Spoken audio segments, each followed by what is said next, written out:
Welcome to மிச்சுட்லா சமையலறைங்க. இன்னைக்கு நம்ம பார்க்க போகிறது ஒரு ரோட் சைட் காளான் ரெசிபி தான். தள்ளு வண்டியில் செய்கிற ஸ்டைலில் நம்ம வீட்டில் செய்ய போகிறோம். அதே சுவையில் நம்ம டேஸ்டியாக வீட்டில் எப்படி செய்கிறதுங்கிறத இந்த வீடியோவில் டீட்டெயிலாக பார்க்கலாம் வாங்க. இன்னும் நீங்கள் மிச்சுட்லா சமையலறை சேனலை சப்ஸ்கிரைப் பண்ணலையா? உடனே ரெட் கலர் பட்டனை கிளிக் பண்ணி சப்ஸ்கிரைப் பண்ணிக்கோங்க. கூடவே இருக்க பெல் ஐக்கானையும் கிளிக் பண்ணிக்கோங்க. உடனுக்குடன் அப்டேட்ஸ் உங்களை தேடி வருங்க. இன்னைக்கு நம்ம செய்ய போகிறது ரோட் சைட் காளான் ரெசிபி. அந்த காளான் மசாலா பண்ணுறதுக்காக நான் ஒரு பவுலும் 1 கப் நிறையா காளானை கட் பண்ணி வச்சுருக்கேன். இன்னொரு கப்பில் அதே அளவுக்கு மெஷர்மெண்ட் உள்ள கப்பில் முட்டைக்கோஸை கட் பண்ணியிருக்கேன் பொடியாக. இப்போ காளான் அதிகமாக ரோட் சைடு அந்த செய்கிறதுல சேர்த்த மாட்டாங்க. நம்ம இந்த காளானை அதிகமாக சேர்த்து செய்ய போகிறோம். நம்ம சாப்பிட்ற அந்த கடைகளில் முட்டைக்கோஸும் மைதா மாவு தான் அதிகமாக சேர்த்தி பண்ணுவாங்க. பட் நம்ம வீட்டில் காளான் அதிகமாக சேர்த்தி பண்ணலாம். நான் ரெண்டுமே ஈக்குவல் ப்ரொபோர்ஷனில் எடுத்திருக்கேங்க. அதாவது ஒரு பேக்கெட் காளான் ஃபுல்லாக எடுத்திருக்கேன். 100 கிராம் காளானை இன்றைக்கி பொடியாக கட் பண்ணி எடுத்திருக்கேன். மேக்ஸிமம் இந்த மாதிரி பொடியாக கட் பண்ணி எடுத்துக்கிட்டிங்கன்னா ரொம்பவே நல்லாயிருக்கும். அதுக்காகத்தான் இப்போ இது கூட நான் இந்த 1 கப் முட்டைக்கோசு பொடியாக சாப் பண்ணி வச்சுருக்கேன். அதையும் சேர்த்திக்கிறேன்.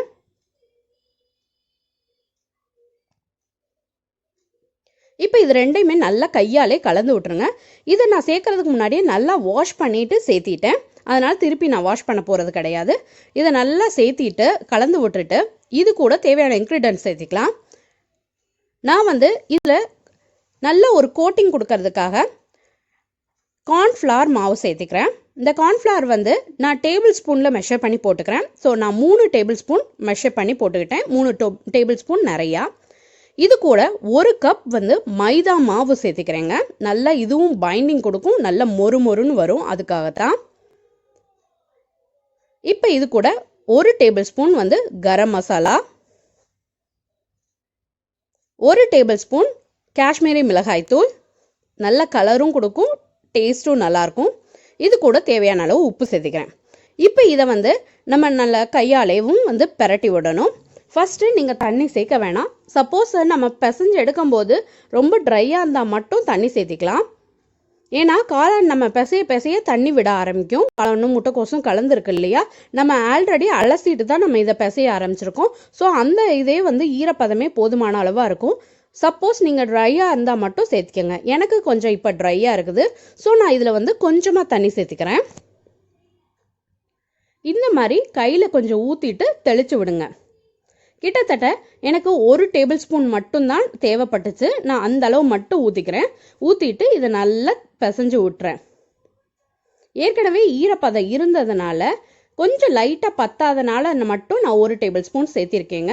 உங்களுக்கு அந்த ஈரப்பதமே சரியாக இருந்ததுன்னா எக்ஸ்ட்ரா தண்ணி சேர்த்த வேண்டாம். ஒவ்வொரு காளான் ஒவ்வொரு மாதிரி இருக்கும். சில காளான்கள் நிறைய தண்ணி விடும். அதனால அதுக்கு தகுந்த மாதிரி பார்த்து சேர்த்திக்கங்க. இதை நல்லா பெரட்டி விட்டு இந்த மசால் ரெடி பண்ணிக்கலாம். இப்போ மசால் ரெடி ஆயிடுச்சு. இதை பொரிச்சு எடுக்கலாங்க. இப்போ பேன் ஒன்று அடுப்பில் வச்சுக்கலாம். அதில் தேவையான எண்ணெய் சேர்த்திட்டேன். ஆயில் நல்லா ஹீட் ஆன பிறகு கொஞ்சம் கொஞ்சமாக போட்டு எடுங்க. இந்த மாதிரி கையில் கொஞ்சம் கொஞ்சமாக எடுத்துட்டு இந்த மாதிரி போட்டு விடுங்க தட்டையாக. அதாவது நிறைய ஒரு போண்டா மாதிரி போடாமல் கொஞ்சம் கொஞ்சமாக போட்டு விடுங்க. அப்போ தான் அந்த ஆயிலில் சீக்கிரம் அது பொரிஞ்சு வரும், நல்லாவும் இருக்கும். இல்லை அப்படின்னா வெளிப்பக்கம் பொரிஞ்சிருக்கும், உள்ளே வேகாமல் இருக்கும். அதனால் கொஞ்சம் கொஞ்சமாக சேர்த்திக்கங்க. ஒரு சைடு குக் ஆனனே எல்லாத்தையும் திருப்பி விட்டுறலாம். 2வது சைடு குக் ஆகட்டும். இப்போ செகண்ட் சைடும் ஃப்ரை ஆயிடுச்சு. நான் இப்போ பிளேட்டுக்கு ட்ரான்ஸ்ஃபர் பண்ணிக்க போகிறேன். நல்லா கிறிஸ்பியாக ஃப்ரை ஆயிருக்குங்க. இதே மாதிரி எல்லாத்தையும் போட்டு எடுத்துட்டு உங்களுக்கு காமிக்கிறேங்க. இப்போ நம்ம எல்லாத்தையுமே பொரிச்சு எடுத்தாச்சு. இந்த மாதிரி பீசஸை 2-3 பிச்சு போட்டுக்கோங்க. அப்படியே போட வேண்டாம். ஏன்னா நம்ம கடைகளில் வாங்குற காளான்லாம் பார்த்தீங்கன்னா சின்ன சின்ன பீசஸாக தான் போட்டிருப்பாங்க. நம்ம வாயில் தட்டப்படும் போதும் குட்டி குட்டியாக தான் இருக்கும். அதனால எல்லாத்தையுமே சின்ன சின்னதாக நம்ம கட் பண்ணி போட்டுக்கிட்டோம்னா தான் அதே டேஸ்ட்டில் இருக்கும். நம்ம இப்போ எல்லாத்தையும் கட் பண்ணிவிட்டு காமிக்கிறேன். எல்லாத்தையுமே இதே மாதிரி கட் பண்ணிட்டேன். இப்போ இதை ஓரமாக எடுத்து வச்சிடலாம். அடுத்து ஒரு பவுல் எடுத்துக்கலாம். இதில் 1 டேபிள் ஸ்பூன் கார்ன்ஃப்ளவர் மாவு சேர்த்துக்கிறேன். இந்த மாவை நம்ம அப்படியே சேர்க்க போகிறது கிடையாது. நம்ம தண்ணி ஊற்றி டைலூட் பண்ணிக்க போகிறோம். ஸோ இந்த மாவுலேயே நான் அப்படியே தண்ணி ஊற்றிக்கிறேன். இந்த கப் நிறைய தண்ணி ஊற்றிக்கலாங்க. இதை நம்ம என்ன பண்ணிக்கலாம்னா ஒரு ஸ்பூன் வச்சு நல்லா கலந்து விட்டுறலாம். கட்டிகள்லாம் இருக்கக்கூடாது. அந்த அளவுக்கு கலந்து விட்டுருங்க. இதோட டெக்ஸ்சர் காமிக்கிறேன் பாருங்கள். எடுத்து ஊற்றினோம்னா இந்த மாதிரி தண்ணியாக இருக்கணும், கெட்டியாக இருக்கக்கூடாது. இந்த மாதிரி தண்ணியாக இருந்தால் தான் கரெக்டாக இருக்கும். அடுத்து ஒரு பேனை அடுப்பில் வச்சுக்கலாம். இந்த பேன் ஹீட் ஆனோனையும் அதில் தேவையான அளவுக்கு எண்ணெய் சேர்த்திடலாம். நான் இன்னைக்கு ஒரு 2 டேபிள் ஸ்பூன் எண்ணெய் சேர்த்திக்கிறேங்க.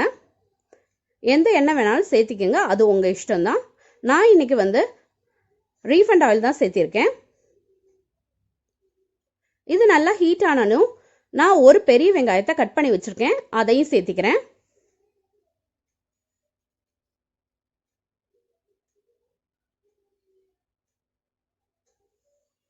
இப்போ இது நல்லா வதங்கிடுச்சு. இது கூட ஒரு டேபிள் ஸ்பூன் இஞ்சி பூண்டு பேஸ்ட் சேர்த்திக்கிறேன், அதையும் சேர்த்தி நல்லா வதக்கி விட்டுறேன். இது நல்லா வதங்கி வரட்டும். இந்த வெங்காயம் கொஞ்சம் கலர் மாறி வரும், அது வரைக்கும் வெயிட் பண்ணலாம்.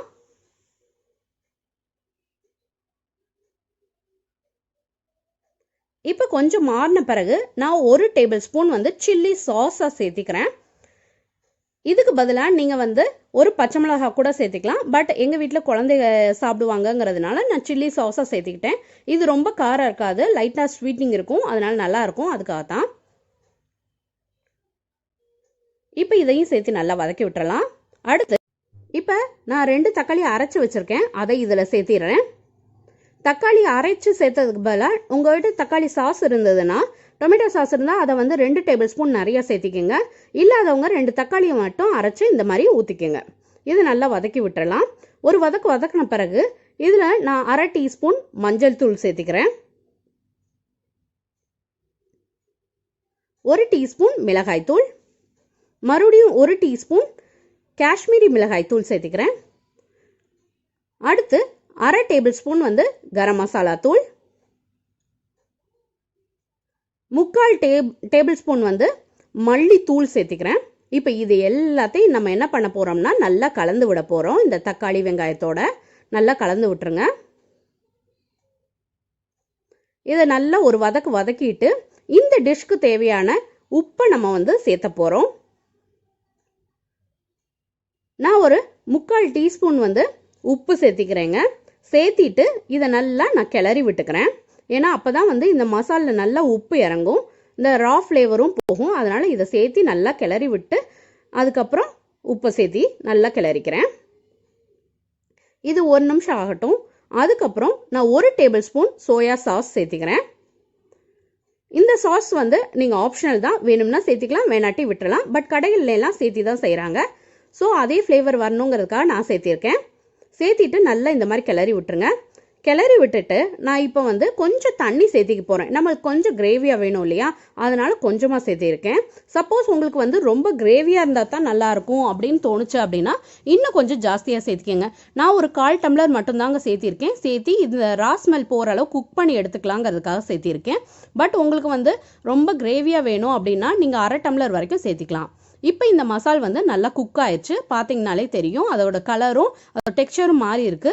ஸோ இந்த ஸ்டேஜில் நம்ம என்ன பண்ணிக்கலாம்னா, நம்ம கலந்து வச்சுருக்கோம் இல்லையா அந்த கார்ன்ஃப்ளவர் மாவு, அந்த தண்ணியோட கலந்து வச்சுருக்கோம், அதை வந்து இப்போ நம்ம இந்த இதில் ஊற்றிடலாம்.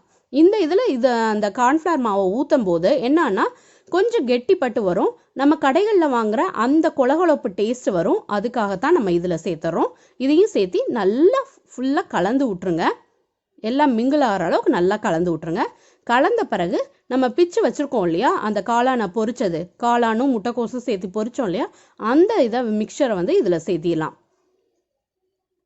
இப்போ சேர்த்திட்டு நல்லா பெரட்டி விட்டுருங்க. எல்லா பக்கமும் ஸ்ப்ரெட் ஆகணும். அந்த மசாலாவில் இந்த காளான் எல்லாமே வந்து பெரட்டி விடுங்க. இப்படி பெரட்டின பிறகு நம்ம என்ன பண்ணிக்கலாம்னா கொஞ்சம் மசிச்சு விட்டுக்கலாம். நம்ம காளான் வந்து இதில் ஊறும் போதே வந்து மசிய ஆரம்பிக்கும். இருந்தாலும் லைட்டாக கரண்டி வச்சு லைட்டாக மசிச்சு விட்டிங்கன்னா அது நல்ல டேஸ்ட் கொடுக்கும், நல்ல கொலகொலப்பு கொடுக்கும். அதனால தான் இந்த மாதிரி சேர்த்திக்கலாம். இந்த மாதிரி மசிச்சு விட்டு நல்லா கிளறி விடுங்க. ஒரு 2 மினிட்ஸில் நம்ம காளான் ரெடி ஆயிருங்க. இந்த மாதிரி மசிச்சு விட்டு ஒரு சிம்லே வச்சு ஒரு 2 மினிட்ஸ் குக் பண்ணி எடுத்துக்கலாம். இப்போ 2 மினிட்ஸ் ஆயிடுச்சு, நம்ம காளான் ரெடி, சர்வ் பண்ண ரெடி ஆயிடுச்சுங்க. நம்மளோட காளான் ரெசிபி ரெடி ஆயிடுச்சு. நான் பவுலுக்கும் ட்ரான்ஸ்ஃபர் பண்ணிட்டேன். மேலே கார்னிஷிங்காக கொஞ்சம் பெரிய வெங்காயம், கொஞ்சம் ஸ்ப்ரிங் ஆனியன்ஸ், கொஞ்சம் கார்ன்ஃப்ளேக்ஸை பொரிச்சு போட்டிருக்கேங்க. அதே மாதிரி இருக்கட்டும்னு.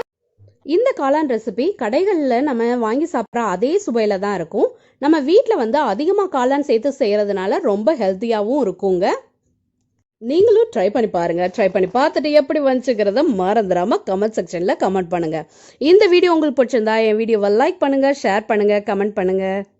நீங்க என் சேனலுக்கு புதுசா இருந்தா என் சேனலை சப்ஸ்கிரைப் பண்ணிக்கோங்க. கூடவே இருக்க பெல் ஐகானை மறந்துடாம கிளிக் பண்ணிக்கோங்க. இன்னொரு வீடியோல பார்க்கலாங்க. Until I meet, it's signing off from Michitla. Thank you. Bye.